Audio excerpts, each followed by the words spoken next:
Seguro que conoces a la Isabel la Católica que conquistó Granada, o a la Isabel la Católica que expulsó a los judíos, o a la Isabel la Católica que completó la conquista de Canarias, y una larga lista de etcéteras que completan la trayectoria de este personaje, uno de los más importantes de la historia de nuestro país.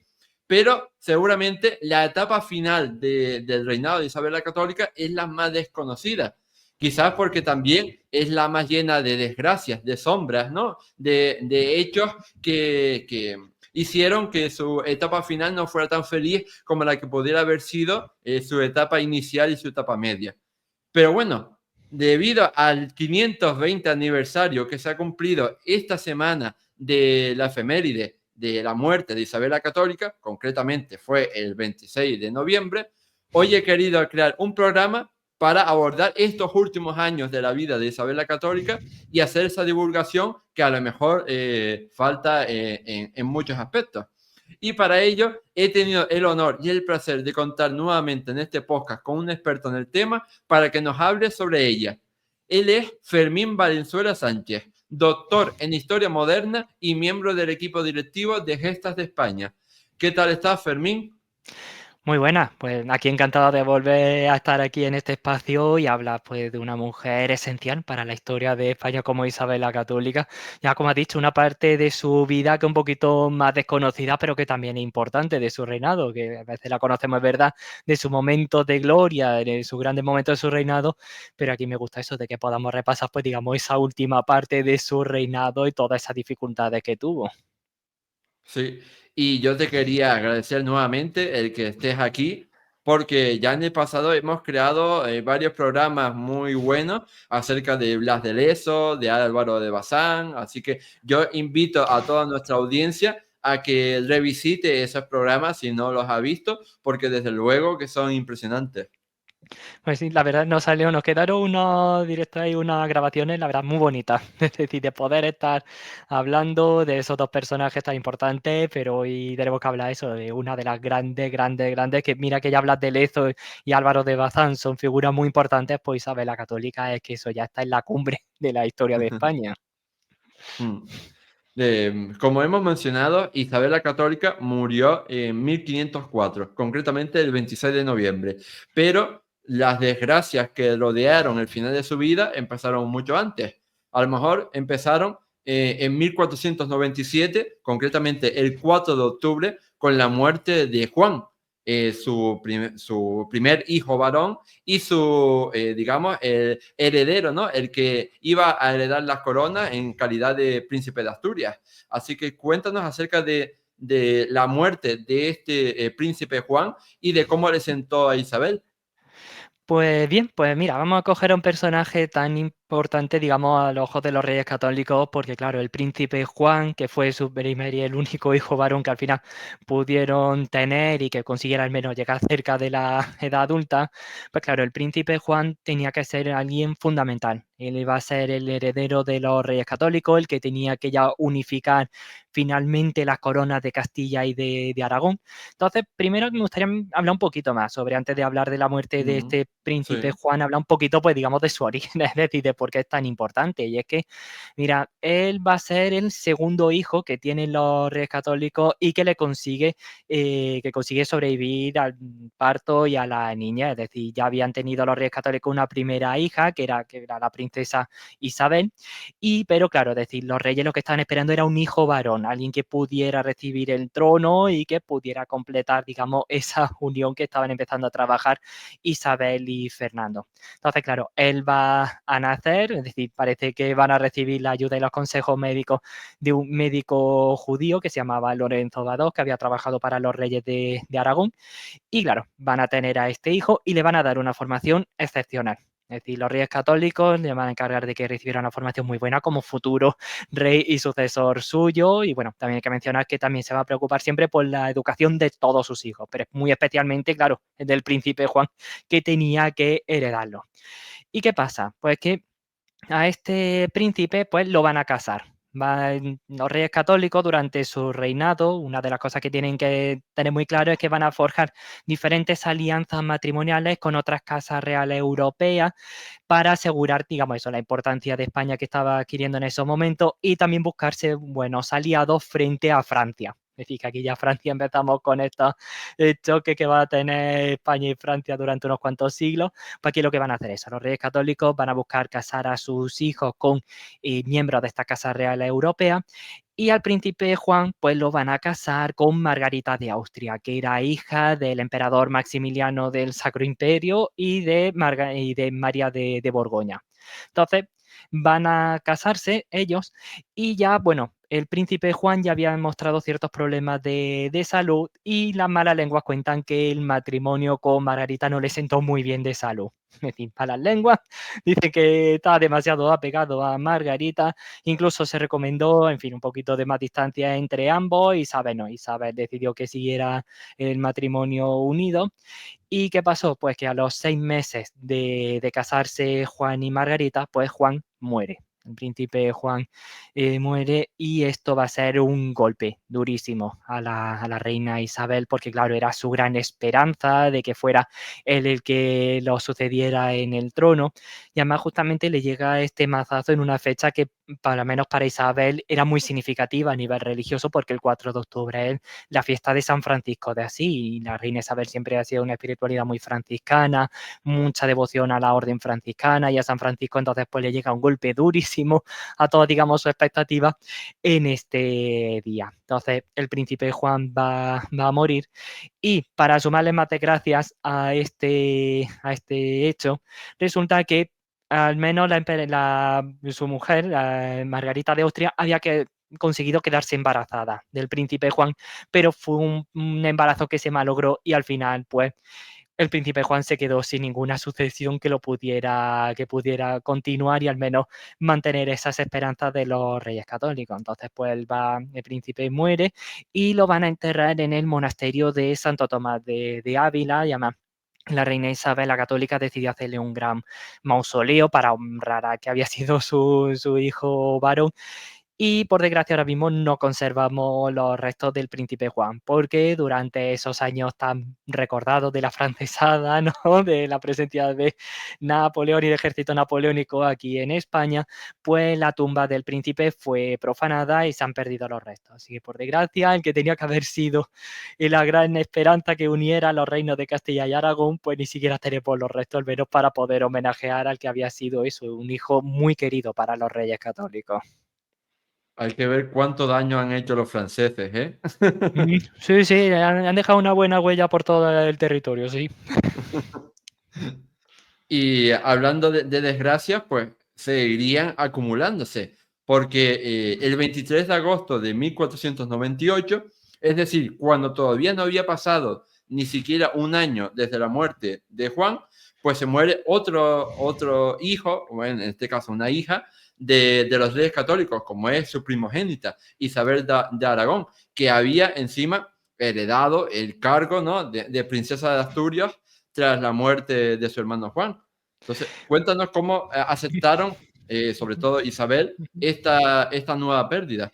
Porque desde luego, si hoy en día, ¿no?, a cualquier padre le destrozaría la muerte de un hijo, pues imagínate la muerte de dos.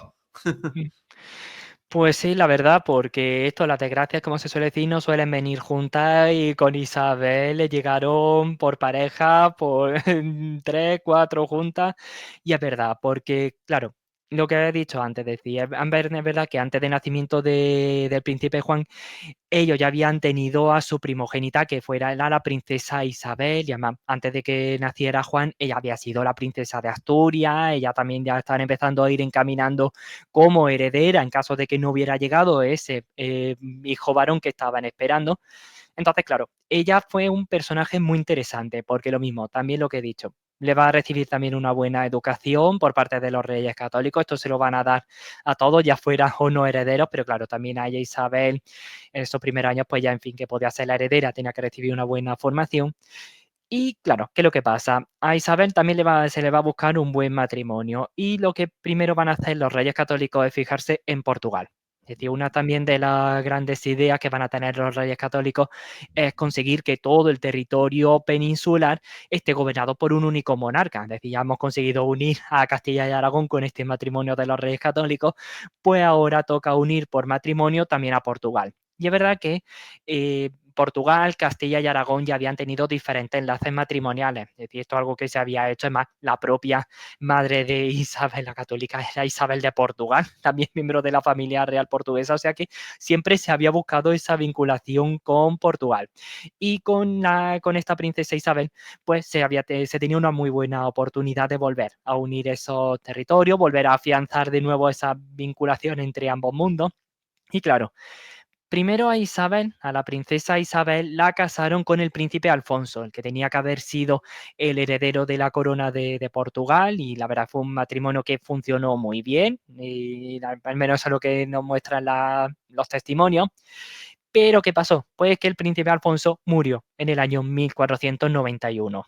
Hubo un accidente a caballo y demás, y el príncipe murió. Y eso pues destrozó a la propia princesa Isabel, porque lo que he hecho fue un matrimonio que la verdad que había funcionado. Ella va a volver a Castilla e incluso le afectó tanto que quería seguir quedándose viuda, incluso parece a la fuente que quería llevar una vida más piadosa, más religiosa. Pero, claro, los padres tenían sus propias ideas. Es decir, aquí a los hijos había que tenerlos bien casados todos con miembros de familias reales, y van a volver de nuevo a centrar su atención en Portugal porque va unos años después de estos acontecimientos con el príncipe Alfonso, pues pasa a gobernar Portugal el rey Manuel I. Y como todavía no estaban casados en esos momentos, pues los reyes católicos van a concertar que Manuel I se case con esta hija, con la princesa Isabel. Isabel no estaba muy conforme con esta idea, ya quería haber seguido llevando una vida más retirada, pero al final se pliega y se casa con Manuel I. Y claro, ¿qué es lo que pasa? Pues justamente eso, que cuando en 1497 muere el príncipe Juan y claro, aquí ya aparece Isabel como la legítima heredera de los reyes católicos. Y así lo tenían claro Isabel y Fernando, no tienen ningún hijo varón y ya no se espera que puedan tener otro más. Así que, pues claro, es decir, ella va a ser nombrada princesa de Asturias junto también con su marido Manuel I. Y entonces, claro, parece que el destino pues quiere indicar que se va a producir esta unión, ¿no? Entre la unión de los reinos de Castilla, de Aragón y Portugal, por fin, a través de Isabel. Y claro, se tiene mucha expectativa porque de momento ella no había tenido ningún hijo. Y en el año, pues, 1498 Isabel da a luz a que va a ser su primogénito, también primogénito de Manuel, que es el que se conoce como el infante, el príncipe Miguel de la Paz. Entonces parece que todo va bien, por fin hay una hija que le da un nieto a los reyes católicos y además es varón, o sea que parece que todo esto se va a consolidar. Pero ¿qué pasa? Pues que un poquito después de haber dado a luz a Miguel de la Paz, pues la princesa Isabel muere. Es decir, ya son bien conocidos todos los problemas que tenían los partos a lo largo de los siglos, es decir, que eso no perdonaba a ningún tipo de mujer fuera de la condición que fuera, da igual que fuera de la realeza, de la clase baja, y a Isabel, pues por desgracia eso. Es decir, las complicaciones del parto van a llevar a que muera y va a ser, bueno, va a ser enterrada en el monasterio de Santa Isabel de los Reyes de Toledo. Pero al menos de momento, pues al menos a diferencia del príncipe Juan, pues Isabel sí va a dejar al menos un heredero que pueda continuar, digamos, con esas esperanzas de los monarcas. Mm. Sí, y la verdad es cuán diferente habría sido la historia si Miguel de la Paz hubiera sobrevivido. Pues sí, justamente eso, porque ahora que has dicho eso, claro, decía el siguiente golpe que le va a llegar Sí. a los Reyes Católicos, ¿no? Que va a ser la muerte de Miguel de la Paz. Y que esto, pues bueno, va a ocurrir en ese año 1500, o sea que un niño, es decir, también, de nuevo, otro de los problemas, no solamente la gran mortalidad de la hora del parto, sino también la mortalidad infantil ha hecho estragos durante siglos y milenios en la historia de todo el mundo y ha sido pues causante de muchas veces de los cambios de rumbo de la historia, es decir, de que parecía que se tenía esperanza con un niño de que pudiera llegar, digamos, a ser alguien grande y de pronto pues se acabaron todas las esperanzas y es justamente lo que pasó. Es decir, que con Miguel de la Paz, que con ni siquiera haber llegado a cumplir los 2 añitos, él va a morir en Granada. Porque, claro, él muere en Granada, que a lo mejor puede sorprender un poquito, en fin, siendo hijo de Manuel de Portugal, ¿no? Que se hubiera quedado allí en Portugal, pero no, los reyes católicos querían tener a su nieto bien cerca de ellos porque, claro, tenían toda esa esperanza de que se convirtiera también en su heredero. Él tenía que haber sido el heredero de Castilla, de Aragón y de Portugal. Pero esta enfermedad acabó con este niño y a él pues lo tenemos enterrado en la Capilla Real de Granada. Está allí justamente acompañando a sus abuelos. Se encuentra este infante en el que se le tenían tantísimas esperanzas. Mm.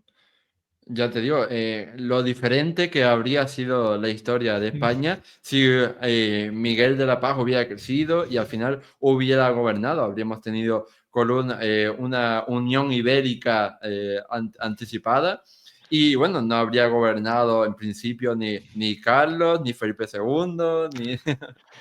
Y nada, hubiera Ah, sido, la historia de España hubiera sido totalmente diferente. Es decir, de mm, pensar eso, bueno, es decir, no habríamos perdido eso, es verdad, a Carlos V y a todos ellos, pero no mm, sé, esto da para hacer muchas novelas. Es decir, es más, creo desde que luego. creo que he leído algún sitio que también se ha escrito alguna novela, hablando de cómo había sido esta historia de ficción, de qué hubiera Mm, sido de la historia de España si Miguel hubiera conseguido llegar a ser adulto y convertirse en rey. Pero eso se nos va a quedar mm. para novelas, una historia muy buena.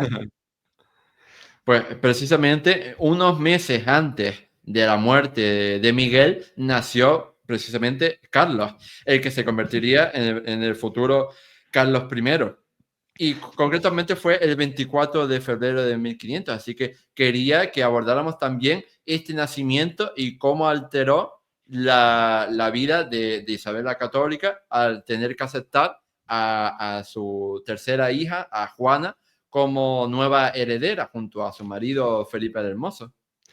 Pues sí, pues mira, aquí tenemos otra vez desde estos giros de la historia que seguramente ni los reyes católicos jamás hubieran pensado que las cosas se le iban a poner tan raras. Es decir, porque claro, ellos pensaban que, en fin, con el príncipe Juan, sí, que se unirían bien Castilla y Aragón sin ningún problema, sí, está ahí vinculado con la familia de los Habsburgo, pero ya está, es decir, pero se queda todo bien concentrado en la península. Pero eso, muere Juan, le cambia eso, ya con Isabel ya ven, pues mira, hay expectativa a lo mejor de conseguir esa gran unión ibérica de Castilla, de Aragón, Portugal, pues mira, a lo mejor pues bien tener esa unión ibérica de toda la península bajo un único reino, pero nuevo, el destino cambia y los reyes pues se van a fijar de que se van a ligar los destinos de Castilla y Aragón con los del Sacro Imperio, porque claro, entre estos enlaces matrimoniales que se están produciendo, además de acordar el matrimonio del príncipe Juan con Margarita de Austria, también se concertó otro matrimonio, el de Juana con Felipe, que conoceríamos como Felipe el Hermoso, el hijo de Maximiliano y de María de Borgoña. Entonces, aquí de pronto cambian totalmente las expectativas. Es decir, ahora resulta que España, los destinos se van a ligar con lo que va a estar ocurriendo en el corazón de Europa. Y claro, es que justamente pasa esto, es decir, que de momento, es decir, si hubiera seguido Miguel viviendo, es decir, Juana y Felipe no habrían tenido nada que ver, es decir, se hubieran quedado, pero claro, muere Miguel, pues por tanto, él sigue la línea de sucesión era Juana. Es decir, no había manera de sortearla, ni tampoco a su marido Felipe el Hermoso. Y además justamente ellos venían, claro, ellos pues cuando reciben este nombramiento de herederos y sucesores, pues ya tenían justamente eso, como has dicho, ya había nacido Carlos, y que va a ser nuestro Carlos V, nacido allí en Gante, en esas circunstancias tan peculiares, ¿no? Durante esa celebración de un festejo en una casa nobiliaria, de un noble, y claro, ellos se van a convertir lo siguiente en la línea de sucesión, pero bueno, en fin, creo que se puede afirmar que Isabel y Fernando no estaban especialmente entusiasmados con esta idea. Es decir, de que fuera Juana la que fuera a sucederlo, en fin, porque ya parece que Juana, digamos, apuntaba a ciertas maneras. Es decir, de que no estaba la cosa, digamos, tan claro, es decir, de su comportamiento como si estaba mostrando el resto de su hijo. Y también parece que con Felipe no lo tragaban demasiado. Es decir, aquí suegro y yerno no se van a terminar de llevar muy bien, pero no había manera, es decir, no había, es decir, ellos tenían que ser los herederos, así que les tocaba tragar y que fuera lo que tuviera que ser. Y además también me gustaría recordar una cosita, es decir, que justamente en estos momentos en el que se están produciendo estos cambios de heredero, también hay que recordar algo, es decir, al menos una buena noticia, teniendo en cuenta todas estas malas noticias que llevan los reyes católicos, y es que también en ese año de 1500 se casó su hija María con Manuel I de Portugal. Es decir, aquí todavía los reyes católicos siempre habían querido vincular su familia con la casa real portuguesa y claro, muere Isabel, está Manuel I viudo, pues le ofrecen que se case con la hermana de Isabel, es decir, con María y se va a casar en ese año 1500 y al menos, bueno, al menos por esa parte Isabel podría estar tranquila, es decir, de que al menos María parece que le va a ir todo muy bien, que va a tener un matrimonio muy fructífero con Manuel I y además tan fructífero que de ellos van a hacer Isabel la futura mujer de Carlos V. O sea que al menos en esa parte Isabel podía estar un poquito más tranquila teniendo en cuenta todo lo que se le estaba viniendo con Juana y Felipe. Ya ves que al final todo queda en familia, todo queda Sí, sí. de ahí. Y saliendo un poco de la corte, tenemos otras, digamos, malas noticias que también tuvo que afrontar Isabel la Católica en sus últimos años de vida, como por ejemplo todo el asunto de Granada, tu querida Granada, todas las revueltas de los mudéjares que tuvieron lugar en 1500, 1501 y después la pragmática de conversión obligatoria al cristianismo o expulsión que tuvo lugar en febrero de 1502. Pues sí, la verdad es que tenemos un gran problema, es decir, aquí con los mudéjares, porque, claro, ¿qué es lo que pasa? Tenemos que volver de nuevo a retomarnos a 1492. Es decir, de nuevo, eso es uno de los momentos cumbres de la historia de los reyes católicos, es decir, el momento de la conquista de Granada, ese momento en el que por fin culmina la reconquista, todo, se ha acabado todo el dominio musulmán en la península, pero claro, quedaba un problema importante y es qué hacer con la población musulmana que se había quedado justamente en Granada, especialmente en Granada capital, porque claro, para hacer la conquista de Granada, esta toma se había hecho por medio de capitulaciones, es decir, se había llegado a este acuerdo, diferentes condiciones, y una de ellas era, en fin, que la población musulmana podía seguir viviendo aquí, podía seguir manteniendo su fe, algunas de sus mezquitas, de tener incluso jueces para asuntos propios religiosos de los musulmanes. Pero claro, ¿qué pasa? Que todo el mundo tenía claro, es decir, a mí siempre me gusta recordar, decir que esto ni a Boadí ni a los musulmanes granadinos les pilla por sorpresa de que a ver que los reyes católicos querían que Granada pasara a ser una ciudad cristiana. Es decir, eso era de cajones, es decir, estáis dentro de un reino cristiano, esto hay que convertirlo en una ciudad cristiana. ¿Y qué es lo que pasó? Bueno, lo primero que hicieron los reyes católicos fue, bueno, parte ya de organizar la iglesia aquí en Granada, fue nombrar como primer arzobispo de la ciudad al que había sido el confesor de la reina Isabel, que es Fray Hernando de Talavera. Es decir, uno de los personajes más interesantes que a mí siempre me gusta recordar, una figura interesantísima de la corte de los reyes católicos, un monje bien conocido por su austeridad de vida, que había sabido dirigir muy bien espiritualmente a la reina Isabel. Y claro, pensaron que era el candidato perfecto, una persona también muy bien formada, con buena experiencia, una gran vida espiritual, y entonces tenía que ser, es decir, el encargado de empezar a construir esa iglesia granadina y de ir empezando pues a encauzar a toda esa población musulmana para que fuera acogiendo la fe cristiana. Entonces, claro, él va a llegar aquí, llega aquí Hernando de Talavera, se instala aquí en Granada, y entonces, pues bueno, se empieza a hacer esta organización de la iglesia, se empiezan a crear las primeras iglesias, empiezan a venir órdenes religiosas aquí a Granada, llegan los franciscanos, llegan dominicos, llegan jerónimos, una buena cantidad ya empieza a llegar a estas primeras órdenes. También, por ejemplo, Hernando de Talavera se preocupó mucho de la formación del clero granadino, es decir, él quería que hubiera un clero muy bien formado, que estuviera bien preparado para en fin, encontrarse con feligreses tanto cristianos antiguos que venían aquí para instalarse en Granada, como esta población musulmana o estos cristianos nuevos que se estaban empezando a convertir al cristianismo. Entonces, por ejemplo, es muy conocido esa orden que da Hernando de Talavera de que se publiquen libros de doctrina cristiana en árabe para ir poquito a poco pues dando a conocer la fe cristiana a los musulmanes. También que esta población, por ejemplo, pues siguieran manteniendo sus costumbres, algunas costumbres y tradiciones que sí se podían, digamos, conservar dentro de un ambiente cristiano, como bailes típicos, como por ejemplo la zambra, que es un baile muy típico que se hacía aquí en Granada y que, por ejemplo, Hernando de Talavera anima a la población musulmana, mudéjara, que lo baile en las procesiones del Corpus. Entonces, la verdad que Talavera tenía muy buen plan, la verdad, eh, para esta ciudad. Es decir, estaba muy bien diseñado y creo que si se le hubiera dejado un poquito de más tiempo y de con más calma, a lo mejor habría dado mejor resultado. Es decir, pero claro, el problema de Talavera es que está muy bien pensado, pero era demasiado lento. Es decir, para esa época. Es decir, además tenemos que tener en cuenta que ya estamos hablando finales del siglo XV y esto no es como la época medieval. Es decir, la época medieval sí se podía permitir a lo mejor que en algunas ciudades, pues si pudieras tener un barrio de población judía, otro musulmana, otra cristiana, a lo mejor sí se podía permitir, pero ahora no. Es decir, estamos ya en época de la edad moderna, estos cambios de mentalidad, hay que mantener siempre los... Hay que mantener eso, es decir, la unión también basada en la fe.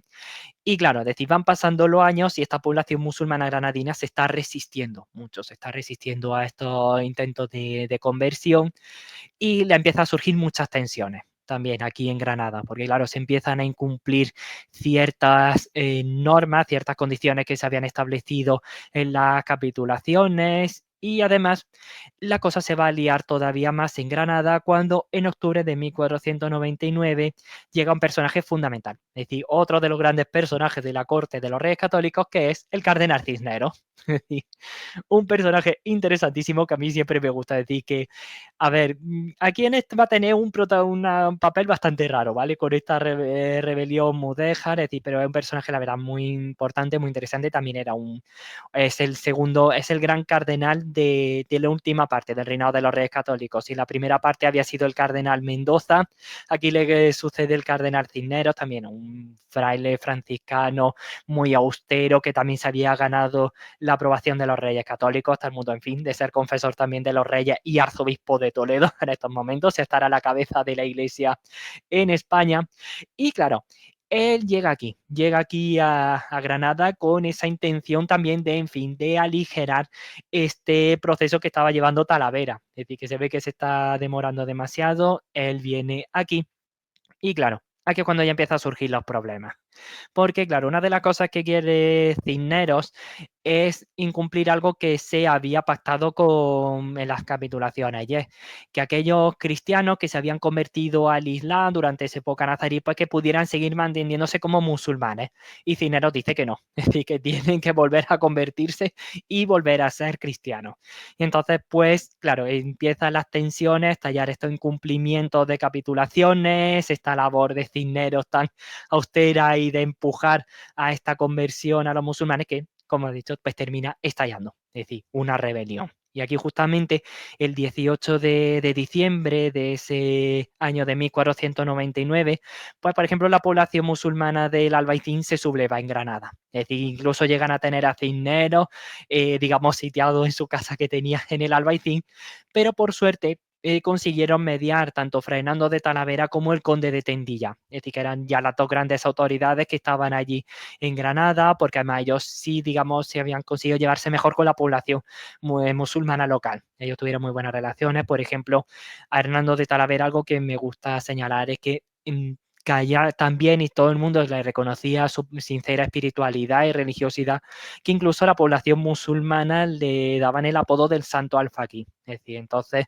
porque lo apreciaba muchísimo. Entonces ellos van a conseguir mediar un poquito, de calmar esta situación Pero claro, es decir, ya tenemos todo el lío montado de estas sublevaciones, también se va a ir extendiendo por alguna zona, algunos pueblos de Granada, pero se consigue controlar, digamos, más o menos rápidamente todo esto. Es decir, esto no se valía como, por ejemplo, pasará luego una década después la Alpujarra con toda la guerra de la Alpujarra ya en la época de Felipe II. Pero claro, es decir, a la vista de esta situación, pues ya se decide que ya ha llegado el momento de que los musulmanes se conviertan sí o sí. Y entonces pues ya tiene lugar todos esos bautismos de toda esa población musulmana. Y aquí en Granada me gusta contar un poquito, se cuenta un poquito leyenda, es decir, de cómo se hizo toda esta bautismo de la población musulmana, una historia la verdad que bastante más divertida, pero un poquito rara, pero recuerda eso, que es leyenda.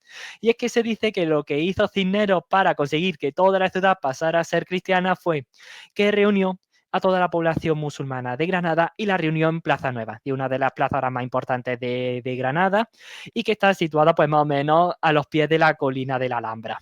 Y entonces se dice que Cisneros se subió a la Torre de la Vela, que es la torre que se puede ver si está uno en Plaza Nueva, que además tiene una vista muy bonita de Granada, pues Cisneros se sube a la Torre de la Vela, coge agua bendita y hace po, po, po, todo bautizado. Y así se solucionó todo el problema de la población musulmana. Es decir, echando agua bendita y aquí todo. Entonces, una historia que se suele contar mucho aquí en Granada, pero en fin, es decir, es un poquito legendario, pero sí refleja bastante cómo fue esta conversión. Es decir, que ya se va a presionar, es decir, y ya toda la población musulmana se tiene que bautizar sí o sí. Y además también durante esta época también hay otro pasaje que también es muy recordado aquí en Granada y es la famosa quema de libros en la plaza de Virrambla.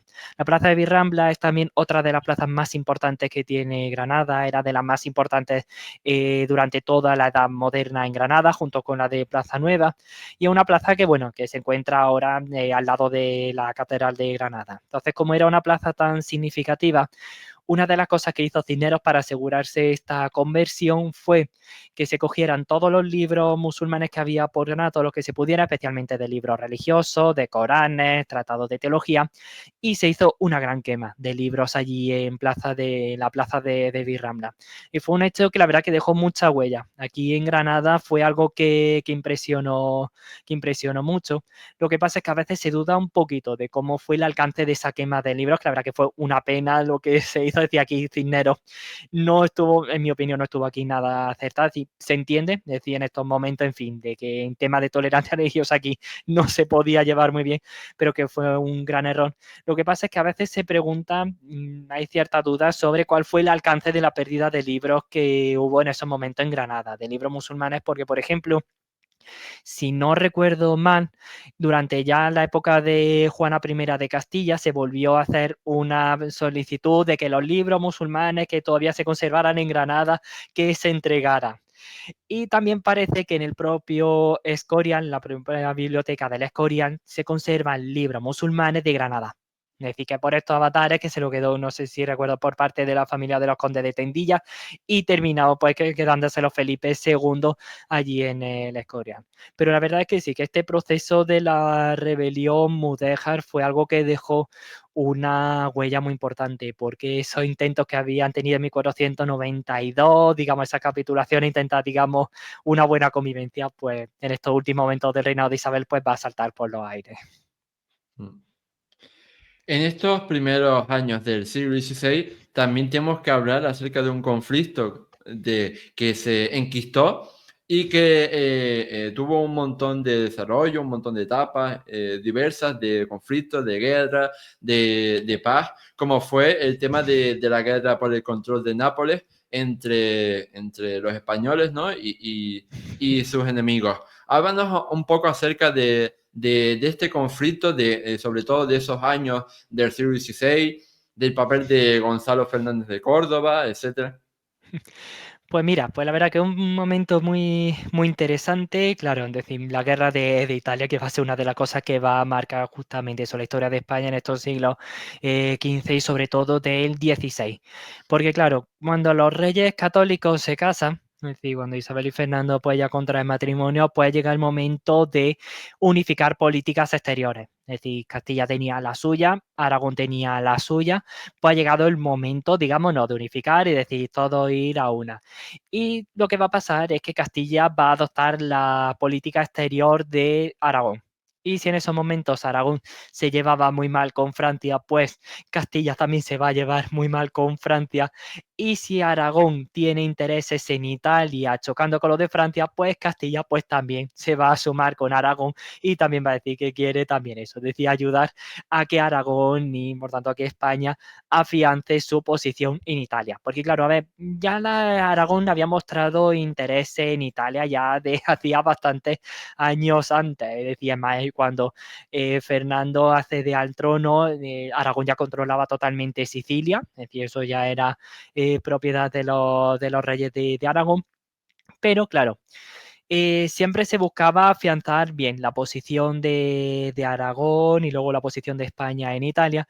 Y en ese momento había el gran rival que era Francia, porque Francia también tenía muchísimos intereses en Italia, sobre todo con Nápoles, el reino de Nápoles, que va a ser que es verdad que hay que recordar de que Aragón había conseguido hacerse con el reino de Nápoles en esa segunda mitad del siglo, para esa segunda mitad del siglo XV, aunque es verdad que nunca se unió en esos momentos con Aragón, y además cuando Fernando el Católico se convierte en rey de Aragón, es decir, el reino de Nápoles era otro reino independiente, pero sí es verdad que se había producido en esos momentos de conquista, pero claro, es una pelea entre Aragón y Francia por ver quién va a conseguir hacerse con Nápoles o quién va a conseguir que ese reino quede bajo su influencia. Y entonces, pues esto va a ser una de las razones por las que España y Francia vayan a protagonizar diferentes guerras en Italia durante eso lo que hemos dicho, siglo XV y siglo XVI. Y justamente, ya que estamos hablando un poquito de Reina Isabel, vamos a centrarnos sobre todo de dos conflictos, que es lo que le va a afectar más a ella, que le pilla cuando ella está todavía en vida, que fue una primera guerra que va a tener lugar entre años 1494 y 1498, en el que el rey de Francia pues tiene eso, esa lucha contra el reino de Nápoles, es decir, de nuevo de esa búsqueda de control, digamos, de volver un poquito al redil de Francia-Nápoles, que también es verdad que Nápoles se había vinculado con Francia ya en la época de la Baja Edad Media. Pero lo dicho, es decir, Aragón tiene sus intereses allí en Italia, quiere hacerlos presentes y se va a decidir mandar aquí a uno de los grandes personajes de la historia de España para asegurarse de frenar eso, digamos, esos intentos de Francia de dejar su huella y su supremacía en Italia, y van a mandar al gran capitán, a don Gonzalo Fernández de Córdoba, y lo cual es bastante curioso, es decir, porque claro, es decir, sobre todo es Aragón el que muestra su interés en Italia, pero a quien va a mandar es a todo un castellano, es decir, a Gonzalo, que va a ser el que se va a encargar de dirigir toda esta expedición. Y claro, esto van a ser una lucha, la verdad que en estos primeros años bastante algo complicadas para el gran capitán, porque verá que sí se ha ido forjando su buena fama ya durante la guerra de Granada, era alguien ya muy cercano también sobre todo al círculo de la propia Isabel la Católica. Y claro, le va a tocar aquí, ¿no? Ir trabajándose su fama y durante toda esta guerra, pues bueno, al final, en el año 1498, va a conseguir, digamos, que se firme la paz. Se va a firmar una paz entre España y Francia porque muere el rey de Francia, que era Carlos VIII, y le va a suceder Luis XII. Entonces, pues este nuevo monarca, en fin, se encuentra en una situación un poquito rara y tienen que conseguir la paz. Entonces se firma y más o menos la cosa se queda calmada allí en Italia en estos primer momentos, pero no por mucho tiempo, por lo dicho. Es decir, Francia tiene sus intereses en Italia y Aragón tiene sus propios intereses. Entonces, ¿qué se hizo? Pues primero se va a intentar llegar a un acuerdo diplomático, es decir, entre ambas partes, entre Francia y Aragón, Francia y España, es decir, se va a firmar en el año 1500, ese año también significativo, en fin, por la muerte, lo que hemos dicho, de Miguel de la Paz, pues se va a firmar un tratado en Granada, en el cual Francia y Aragón se van a repartir sus diferentes influencias allí en Italia. Es decir, Francia sí se le va a reconocer su influencia sobre Nápoles, Aragón también se le va a reconocer también su papel en Sicilia, digamos, intentar mantener cierto equilibrio. Pero esto se va a romper al año siguiente. Año 1501, de nuevo, porque Francia con esos ataques a Italia se pone en peligro esa influencia española en Italia. De nuevo, pues tenemos esta guerra en el año 1501. Allí España, bueno, va a conseguir en estos primeros momentos hacerse pues con varias regiones del sur de Italia, de la península italiana, que es la zona de Calabria, de Apulia, y todo esto pues va a conseguir, quien se va a encargar de nuevo de llevar adelante esta campaña, pues de nuevo es el gran capitán, decía aquí, y además donde se va aquí a lucir. Aquí España en esta guerra y sobre todo el gran capitán, pues va a protagonizar batallas brillantes que le van a suponer golpes muy duros a Francia con esa importante batalla de Seminara, de Ceriñola, Carellano, en el que España pues vuelve a empieza ya a demostrar ante toda Europa que va a ser la gran potencia del siglo XVI, la que va a tener a todo el resto de países mirándola con mucho respeto, porque claro, porque también es importante la guerra de Italia para la historia de España, y es porque justamente en estos momentos, en estas peleas, en verdad, en estos choques contra Francia, en estos momentos en el que los españoles tienen que retroceder, pues el gran capitán va a mostrar aquí todo su genio militar, porque él va a reorganizar el ejército español, le va a situar, digamos, el uso, va a mostrar la gran importancia que tenía el uso de la artillería, y prácticamente podemos considerar que el gran capitán va a crear en esta guerra de Italia a los tercios españoles. Es decir, los tercios que van a sembrar el terror en muchos campos europeos por la fiereza, su destreza militar, y que lo demostraron en incontables batallas que fueron capaces de dar la vuelta a situaciones muy peliagudas. Entonces, claro, por esto esta guerra en Italia van a ser tan importantes en esta última parte de la vida de Isabel la Católica. Y justamente en el año 1504 esta guerra finaliza con de nuevo un nuevo tratado entre Luis XII y Fernando el Católico sobre todo, y en el cual se reconoce, es decir, que Nápoles se va a quedar definitivamente en manos de Aragón. A ella se reconoce como el rey de Aragón va a convertirse también en rey de Nápoles, y ahí va a empezar, ¿verdad?, una andadura de España y Nápoles que va a durar hasta el siglo XVIII, que será ya cuando, con motivo de la Guerra de Sucesión Española, España pues pierda ya Nápoles. Es decir, pero aquí vemos cómo Isabel le tocó ser testigo como España iba ganando, iba asentando su posición allí en Italia. Hmm.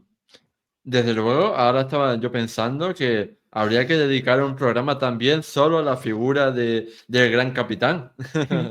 Pues sí, porque vamos, del Gran Capitán eso tenemos para dar, porque esto, claro, esto es un resumen de un resumen, es decir, es decir, nos hemos tenido que dejar muchísimas cosas de su ayuda al papado y todo lo demás, porque sí, el Gran Capitán lo merecería sin ninguna duda, sí, sí, sí.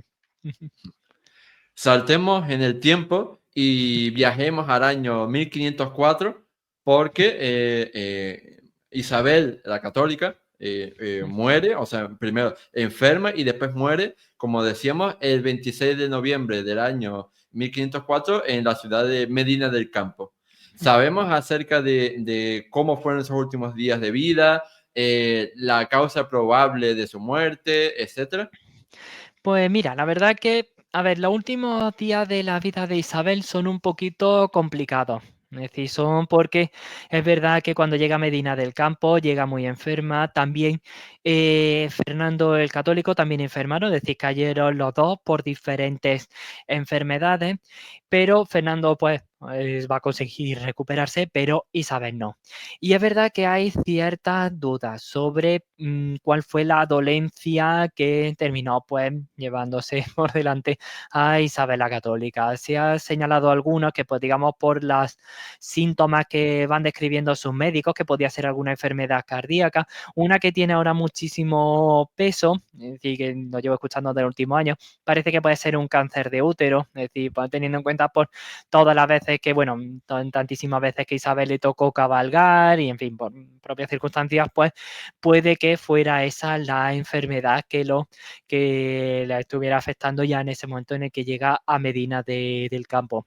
La verdad es que fue eso, es decir, que fue un momento, digamos eso, ya su última enfermedad, ya agobiada como hemos visto, es decir, con tantísimas penurias, todos los problemas que había tenido con su familia, porque además También hay algo que me gustaría recordar y que no me gustaría dejar pasar, porque aunque hemos llegado a 1504, en 1502 había pasado también un golpecito también para la familia real española. Es decir, no directamente, pero sí indirectamente, y que me gustaría que también recordáramos. Y es que había muerto Arturo Tudor. Es decir, ¿y quién es Arturo Tudor? Pues el primer marido de la Benjamina de los Reyes Católicos, del marido de Catalina de Aragón. Es decir, que esto me gustaría un poquito, recordar un poquito, si me deja un poquito de hablar, Ujú. porque claro, decir también un poquito, en fin, que ya conocemos de Catalina de Aragón, en fin, todos los líos que va a tener con Enrique VIII, pero todo se está gestando justamente en estos momentos, por culpa de la muerte de el príncipe Arturo Tudor.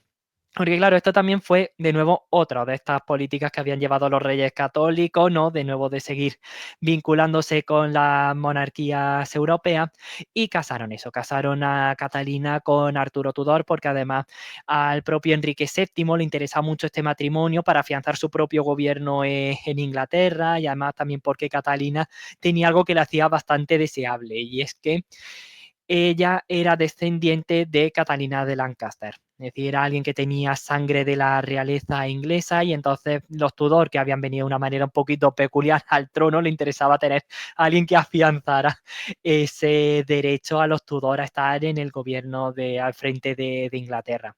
Entonces, claro, ella se va a casar, Catalina y Arturo, pero fue un matrimonio que, de nuevo, como pasó con otros matrimonios de los hijos de los reyes católicos, pues duró muy poquito tiempo, pero esta vez fue por culpa de Arturo. Es decir, que Arturo, es verdad, Arturo y Catalina enfermaron a la vez, pero Catalina se recuperó y Arturo murió.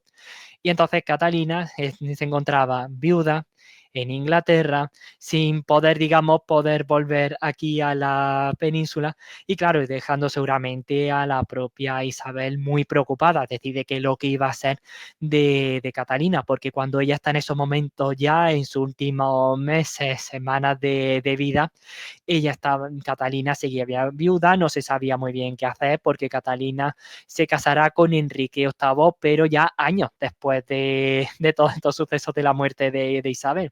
Entonces, pues claro, Isabel, cuando llega allí a Medina del Campo, es una mujer que ha sufrido mucho, es decir, no es meramente por sus enfermedades, que seguramente, conociendo a Isabel, sería capaz de afrontarla con esa entereza, pero por todos los golpes que había recibido en su último año. Es decir, que parece que en esos momentos de sus primeras décadas, que habían sido de ascenso y todo, pues ahora tocaba, digamos, pagar el precio. Es decir, se encontraba eso. Es decir, había muerto su hija Isabel, había muerto Juan, había muerto Miguel de la Paz, su hija Juana, que le iba a heredar, mostraba ciertos problemas de si sería la heredera adecuada, y la situación, la verdad, que estuvo fue muy, muy duro para ella. Y claro, y en esos momentos, en esos últimos meses que va a estar allí en Medina del Campo, bueno, al menos va a tener suficiente salud como para poder, pues, dejar su última voluntad. Es decir, esas dos grandes joyas que nos ha dejado Isabel, no solamente su reinado, sino también este testimonio escrito, que son el testamento y el codicilo que firmó cuando ella estaba ya en su último momento de vida.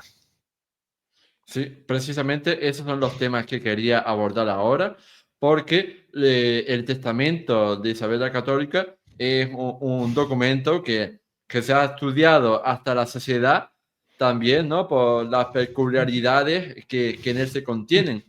Entonces, hablando acerca de este testamento de Isabel la Católica, que se hizo curiosamente el 12 de octubre, y después de su codicilo, que se hizo el 23 de noviembre, es decir, 3 días antes de que muriera. Pues sí, la verdad que eso es lo que he dicho, es decir, son unos documentos interesantísimos, importantísimos, porque aquí vemos la, la altura moral de la reina Isabel. Es decir, la vemos en todos sus esplendores, un testimonio riquísimo, porque podemos conocer eso, digamos, las preocupaciones que tenía Isabel como mujer, como madre, como reina, como cristiana. Es decir, aquí en estos dos documentos se va a recoger muy bien. Y la verdad es que, bueno, en fin, también el testamento se le podría dedicar incluso también de nuevo otra charla, digamos, sin ningún problema por la gran riqueza, es decir, de detalles que nos ofrecen y que ya van mostrando eso, digamos, tanto la vida interior de Isabel como su propio gobierno y cómo va a intentar encauzar las cosas del futuro, es decir, viendo lo que se iba a venir a Castilla cuando ella falleciera. Entonces, claro, es verdad que es decir, es verdad que sería muy largo de poder hablar de absolutamente todos los detalles, porque la verdad que yo recomiendo encarecidamente leer tanto el testamento como el codicilo, es decir, porque son unas joyitas de leer. Entonces me gustaría centrarme en algunos detallitos, ¿vale? Es decir, para no abrumar, que si no se Sí. nos va totalmente esto de mano. Pero mira, varias cosas que a mí me gustaría llamar primero la atención. Y es, vamos a presentar este papel de Isabel como reina, porque una de las cosas que va a tratar en estos documentos es el tema sucesorio. Es decir, qué es lo que va a pasar cuando ella muera, porque claro, ella tiene claro que quien le tiene que suceder es su hija Juana, es decir, es la legítima heredera, ya había sido jurada como princesa de Asturias y por tanto también le tocaría gobernar como rey consorte a Felipe. Entonces va a intentar, digamos, un poquito encauzar la situación.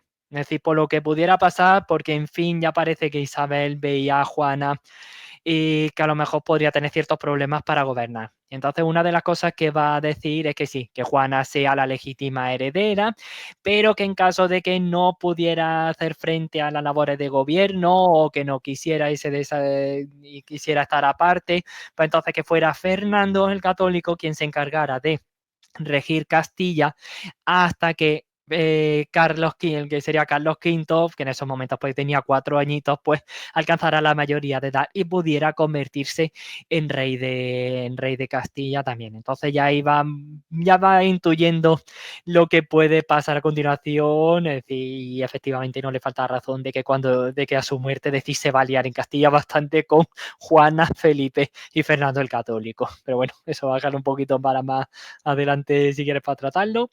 Pero eso, decía, aquí ya, por ejemplo, ya está viendo que se va a preocupar en este tema de la sucesión. Y también Isabel va a mostrar su preocupación sobre cómo ella ha gobernado. Es decir, ella es muy consciente de que, en fin, como reina, es decir, aunque haya intentado hacerlo bien todo lo posible y demás, pero en fin, que ha habido cosas que hay que corregir, de concesiones que se ha hecho que no se tenían que haber dado, deudas que había que pagar. Y una de las cosas que más llama la atención es que justamente en este testamento, en el codicilo, va a ordenar decir que se recojan absolutamente todas las deudas que ella ha podido contraer, en fin, por sus funciones de gobierno, de cosas que se habían prometido y apalabrado, que se recojan todas y que se paguen absolutamente todas.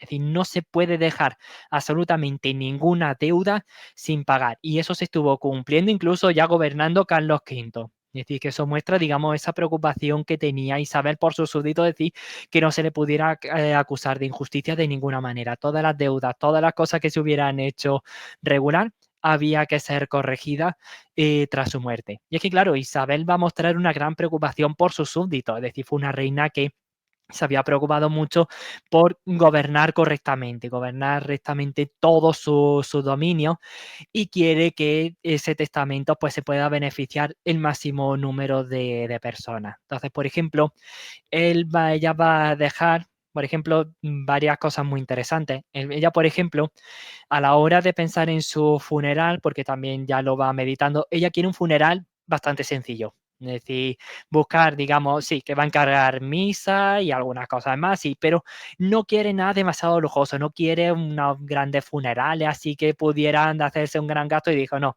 unos funerales sencillos y el dinero que se ahorre de eso, que se vaya dando, pues de limona a los pobres para vestirlos, que se dé a doncellas casaderas para que tengan dote para casarse o si quieren entrar en vida religiosa que entre o que también se dé ese dinero para libertar cautivos en manos musulmanas en el norte de África. O sea que ella no quiere decir, ella se preocupa, es decir, incluso por la gente más baja la gente más sencilla de su reino que también se pueda beneficiar de ello, incluso también va a mostrar una preocupación de que se le pague correctamente a todos los sirvientes de su casa, incluso sirvientes que habían servido a sus padres y que todavía sigan viviendo, que también recibieran esa ayuda. Entonces aquí ya estamos viendo eso de una reina que se está preocupando por todo el mundo, por todo todos los que había gobernado, todo lo que había estado dirigiendo tanto en España como en América. Porque claro, algo que nunca se nos puede olvidar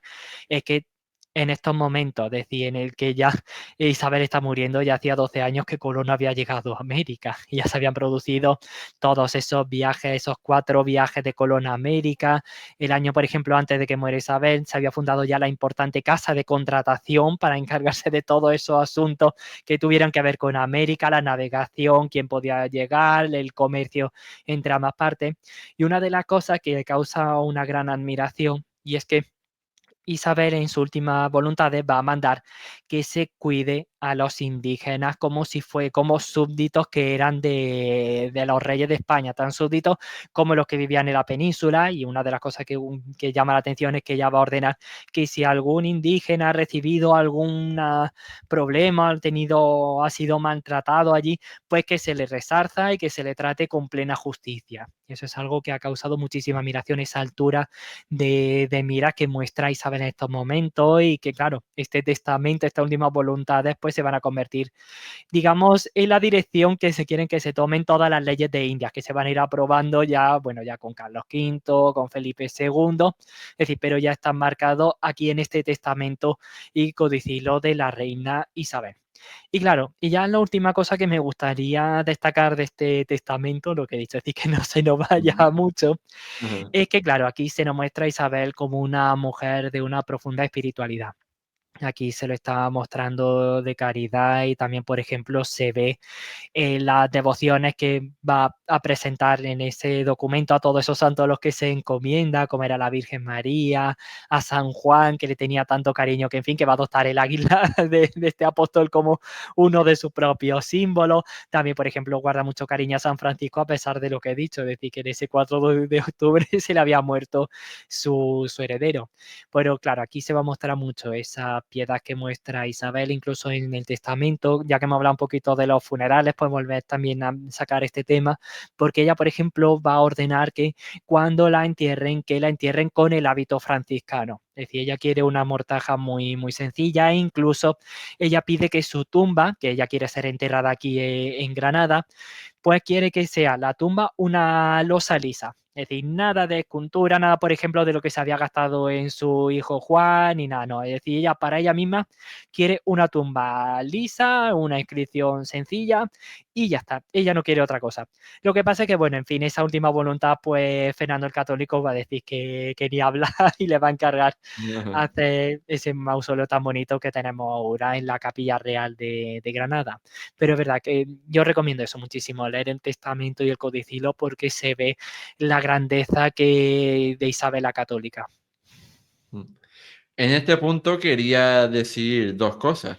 La primera es que recomiendo a toda nuestra audiencia que si no lo ha hecho ya, pueda escuchar el episodio del podcast que grabamos sobre la vida de Juana I de Castilla con Sandra Ferrer Valero. Y lo otro que quería decir es que quería que nos acercáramos hacia el final de este programa abordando precisamente ese follón que se formó en Castilla tras la muerte de Isabel la Católica y todo ese lío monumental que hubo en el reino hasta la llegada de Carlos I.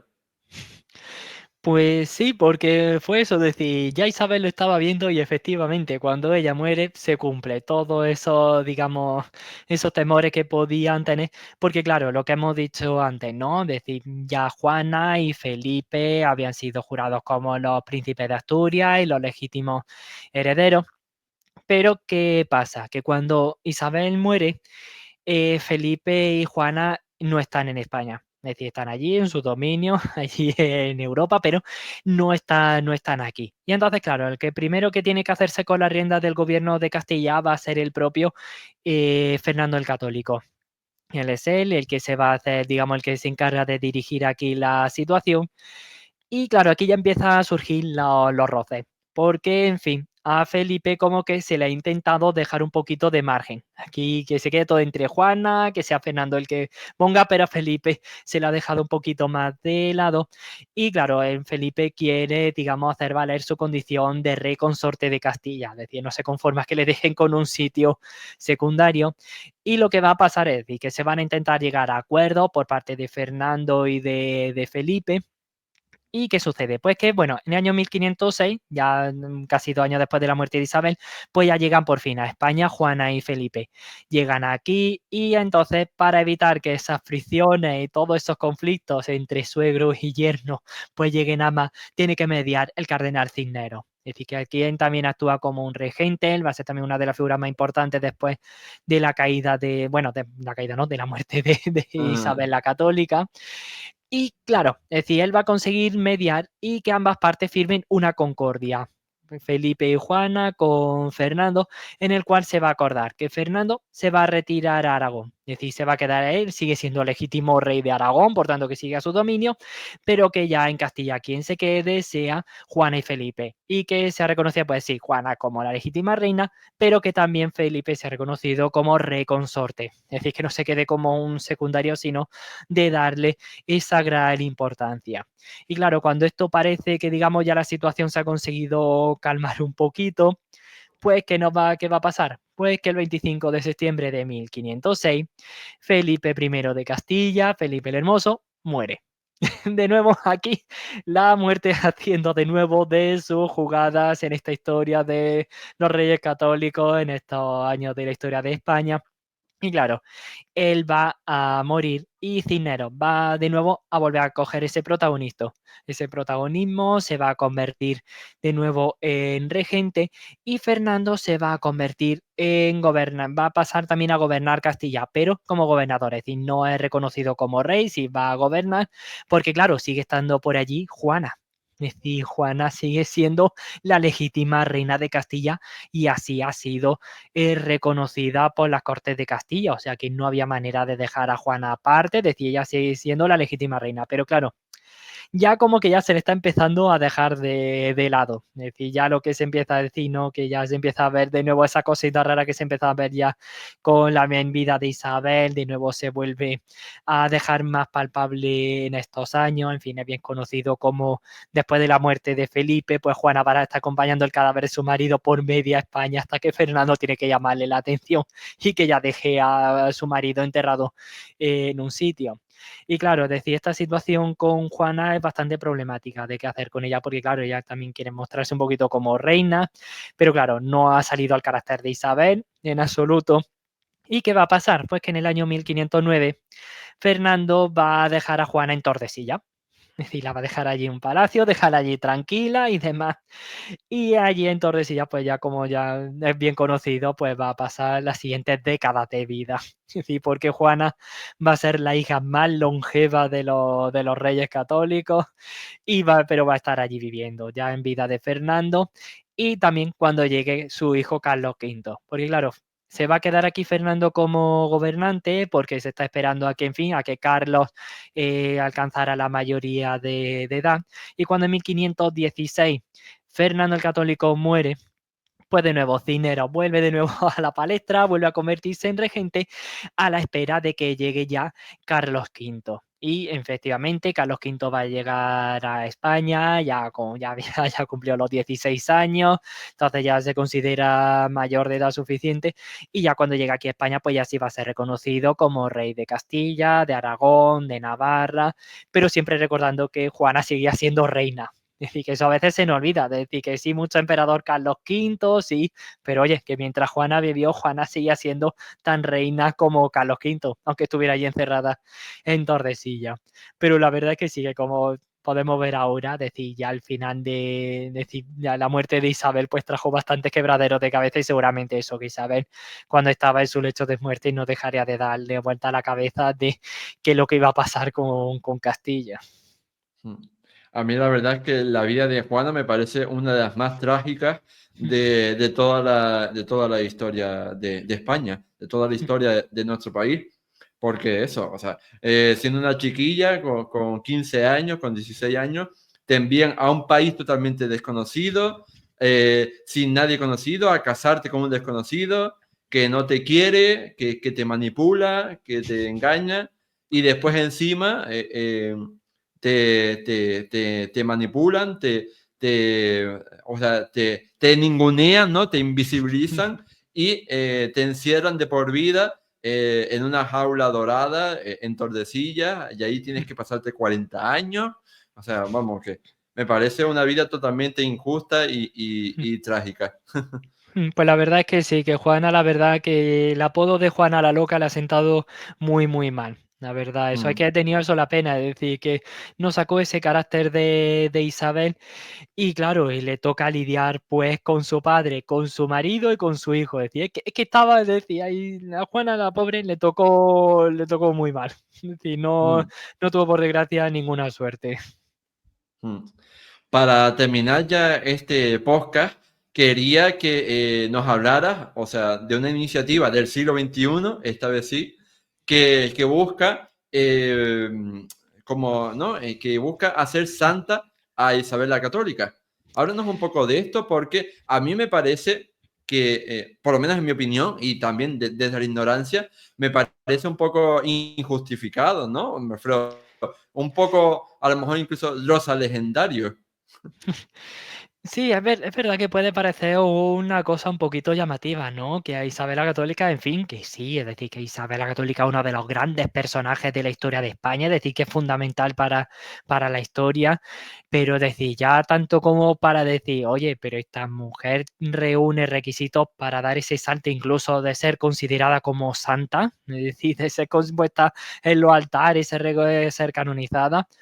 Pues mira, justamente aunque pueda parecer esto raro, pero Isabel sí, es decir, ya conforme más se va profundizando en su historia, en su vida y demás, sí tiene buenos requisitos para ser una candidata, es decir, a que se considere como candidata a ser canonizada. Es verdad que a ver, esto es algo que me gusta, bueno, un poquito de contar y demás. Mira, a ver, el proceso de canonización dentro de la Iglesia son procesos, la verdad, que bastante complejos. Es decir, porque claro, es decir, lo que se está reconociendo con esa canonización es que esa persona ha vivido de una manera cristiana, pero de una manera cristiana heroica. Es decir, que no se han conservado con lo mínimo algo así, sino ha conseguido llevar esa vida a toda su plenitud.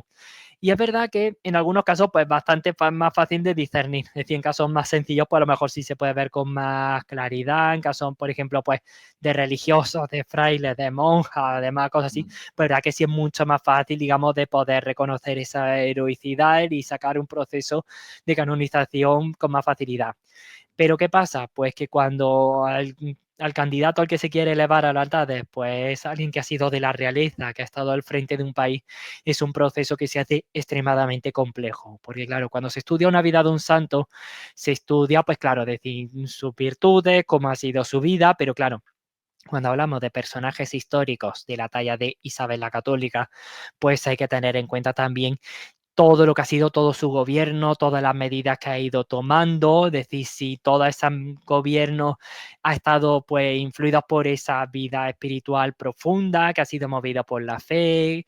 Entonces, es verdad que es un proceso muy, muy laborioso, es decir, que se han sabido sacar procesos de reyes adelante y que son ahora mismo considerados santos que han subido a los altares sin ningún problema. Por ejemplo, uno de los antepasados de la propia Isabel la Católica, que es Fernando III, el Santo, es decir, rey de Castilla y Aragón, el que conquista el Valle del Guadalquivir, pues él sí se ha conseguido llegar a los altares, es decir, se consiguió llevar en la plena edad moderna, o sea que poder llegar a un rey a ser santo se puede llegar. Entonces, ¿qué es lo que pasa con Isabel? Que mira, una de las cosas que es necesario para que ella se empiece a plantear si de verdad merece este tratamiento de santidad es ver si cuando muere ya tenía esa fama. Es decir, si ya sus propios contemporáneos ya la veían como una figura que no solamente había vivido una santidad, una vida cristiana normal, sino que ya había alcanzado ciertas cotas de heroicidad en esa vida. Y efectivamente los testimonios que ya tenemos contemporáneos de aquellos que la conocieron ya se apunta a decir de que no. Es decir, Isabel no es solamente que hubiera sido una grandísima reina, es decir, como por ejemplo te lo iban a reconocer todos los que fueron contemporáneos de Fernando el Católico. Es decir, a Fernando tú ves también, es decir, los elogios que se dedican a Fernando, es decir, todo el mundo reconoce, es decir, es un grandísimo rey, o también a Carlos V se lo van a reconocer, a Felipe II, pero los elogios que se le dedican a Isabel, y esto que yo lo he estado, ya estoy empezando a leer sobre este tema y de ver esa información, ves que los elogios son diferentes. Es decir, los elogios que se dedican a Isabel no solamente dedicados a que ha sido una grandísima reina, que ha sido justa, que ha sabido llevar a España a un momento de esplendor. No, también los elogios a Isabel se dedican también a su vida moral, a su vida espiritual. Es decir, le dedican una serie de elogios que no se lo va a dedicar a otros reyes. Y mira que podían dedicarse eso a Felipe II, en fin, como uno de los grandes paladines de la contrarreforma. Pero a ver, por ejemplo, a Felipe II, en esos elogios, no se le piensa decir que puede ser un candidato a ser santo. Es decir, por muy elogioso que sea. Pero Isabel sí. A Isabel los contemporáneos ya empiezan a hablar de cómo ella va a vivir con una vida de santidad. Por ejemplo, su propio marido, Fernando el Católico, él va a decir que Isabel murió tan santa y católicamente como vivió. O por ejemplo, el propio confesor Hernando de Talavera también se deshace en elogio hacia Isabel. Y Hernando de Talavera, si él tenía que decirle las cosas claras a Isabel, se lo decía. Es decir, que él conocía algunas de sus roces, pero en un buen sentido que tuvo Isabel. Es decir, Hernando de Talavera sí, es decir, no adorna las cosas, es decir, a Isabel, es decir, pero su propio confesor también reconoce que Isabel había sabido llevar una vida fuera de lo normal. Y además no es solamente que esto se supiera en España, es decir, sino que también esta fama de santidad también ya se le empezaba a conocer gente de fuera de España. Y es, por ejemplo, muy significativo un caso en el que cuando se hicieron los funerales en Roma, cuando llegaron las noticias de la muerte de Isabel, se imprimió el sermón que tenía que haberse pronunciado en ese funeral. Y el obispo que elaboró que redactó ese sermón, llegó a afirmar taxativamente que Isabel había llegado a vivir las virtudes en un grado heroico. Es decir, que no solamente eso, sino que había conseguido superar los estándares que se consideraría incluso ya asombrosos en un cristiano. E incluso él da una información un poquito rara. Es decir, que, en fin, sería bonito que se pudiera confirmar o no, pero en fin, de momento la tumba, el sepulcro de Isabel está muy bien cerrado y eso no se deja abrir de ninguna manera. Pero este obispo llega a afirmar que cuando el cuerpo de Isabel llega a Granada, es decir, de todo ese cortejo que se montó desde Medina al Campo hasta Granada, que el cuerpo de Isabel llegó incorrupto. Es decir, eso que se considera una señal de santidad. Y además esto es muy interesante porque, por ejemplo, hay un caso conocido, muy famoso aquí en Granada, es que cuando se trajo el cuerpo de la emperatriz Isabel de Portugal, la mujer de Carlos V, cuando llegó aquí y se abrió para hacer el reconocimiento del cuerpo, quien hizo el reconocimiento se fijó que el cadáver ya de la emperatriz ya se estaba descomponiendo y fue algo que lo hirió mucho y este hombre pues decidió hacerse jesuita y ahora es conocido como San Francisco de Borja. Pues parece decir, para que entendamos eso, decir que si llegó Isabel, es decir que tenía que haber llegado en muy mal estado, teniendo en cuenta todos los problemas que tuvo, pero dice eso, lo que pasa es que en fin, yo lo pongo un poquito entre paréntesis, lo de esta idea, porque claro, no sabemos cómo está el cuerpo de Isabel en estos momentos, porque una de las cosas que los capellanes de la Capilla Real de Granada siempre han tenido muy celosos es siempre guardar el legado de los reyes católicos. Es decir, guardar el cuerpo de los reyes católicos, guardar todas las reliquias y todos los recuerdos que dejaron ellos y no dejar que jamás se toque nada de eso. Es decir, de momento parece eso, que el ataúd desde que se cerró cuando llegó aquí en Granada no se ha vuelto a abrir hasta estos momentos. Parece que hay alguno que dice que sí se abrió en algún momentito en el siglo XX y que se da buenas expectativas, pero todo eso como no me he terminado todavía de confiar muy bien si llega una historia verdadera, pero al menos lo que quiero que se quede con eso, es decir, que ya Isabel ya se estaba ganando esa fama, es decir, que no estamos hablando de una simple reina o una gran reina, sino que está situada ya a otro nivel. Y es una fama que se ha ido manteniendo a lo largo de los siglos. Entonces, por ejemplo, un caso muy curioso es que en el siglo XVII, o sea que ya habían pasado ya bastantes años de la muerte de Isabel, hay un obispo muy interesante que además ahora es Está también ya reconocido como santo, que se llama Juan de Palafox, un obispo que fue obispo en México y también en España. Y él, por ejemplo, este Juan llega a comparar a la reina Isabel la Católica con Santa Teresa de Jesús. Es decir, una de las grandes místicas y figuras de la historia de la Iglesia española, la gran mística del siglo XVI, un personaje extraordinario también, que también otro que es digno de hablar de ella y la huella que dejó. Pues este hombre, Juan de Palafox, leyendo los testimonios de Isabel y todo lo que se conserva de ella, es decir, no me cabe ninguna duda de que Isabel es otra Santa Teresa. Es decir, para que veamos eso, cómo esta fama se fue trabajando a lo largo de los siglos. Y ya fue en el siglo pasado, en el siglo XX, cuando desde Argentina, si no recuerdo mal, digamos, se quiso dar un empujón a esta causa de canonización. Es decir, que no surge en España, no, sino de América, que es lo que dicen, oye, que decir, ya que tiene tanta fama, vamos a abrir este proceso, decir, para que se reconozca oficialmente. Y es un proceso que se abrió en 1958, o sea, que es un proceso que ya lleva abierto, se ha hecho un estudio de la vida y, por ejemplo, el trabajo que se hizo sobre la vida de Isabel, que se tuvo que mandar a Roma para que, en fin, ya de la Santa Sede se diera el visto bueno, pues la vida que se hizo de Isabel, es decir, se ganó el aplauso. Es decir, de los que lo leyeron allí en Roma, es decir, una vida exhaustiva, es decir, repasando incluso todos los momentos, es verdad, que se suelen achacar y que se suele poner como razones para no beatificarla, por ejemplo, es verdad, en esos momentos más delicados del gobierno de Isabel, como fue, por ejemplo, eso, el tema de la expulsión de los judíos, el tratamiento de los mudéjares, el tema de la Inquisición, en fin, de el matrimonio entre Isabel y Fernando, es decir, de cómo era de legítimo ese Sí. hecho, es decir, todos esos temas se han ido tratando, es decir, porque claro, es decir, cuando alguien es un candidato de santo, hay que estudiar todos esos momentos que pueden, digamos, ser una señal de decir, sí, muy bien, lleva una vida, pero en fin, que digamos que ha hecho ciertas cosas que no lo hacen especialmente idóneo. Pues todo eso se ha ido trabajando, se ha mandado allí a Roma y ya lo que espera es que llegue la respuesta de allí, que ya han pasado unas cuantas décadas en el que la situación, es verdad, se ha quedado un poquito parada, pero también es verdad que en los últimos años se ha retomado. Todo esto con gran fuerza y lo que se espera es que eso, es decir, que llegue a un buen puerto, porque verá que yo me llevo fijando en los últimos años que este tema de la causa de beatificación ha recibido un gran impulso.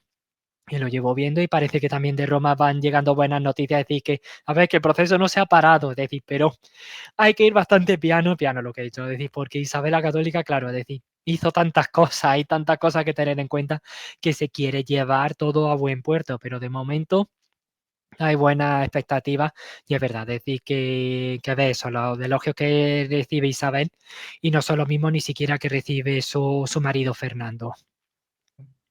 Pues vamos a ver en qué queda la cosa, porque desde luego aquí has ofrecido todos los argumentos posibles a favor de la causa, así que yo te presentaría a ti ante el Vaticano para decir, oye, escuchen a este chico y por favor me nombran santa a Isabel.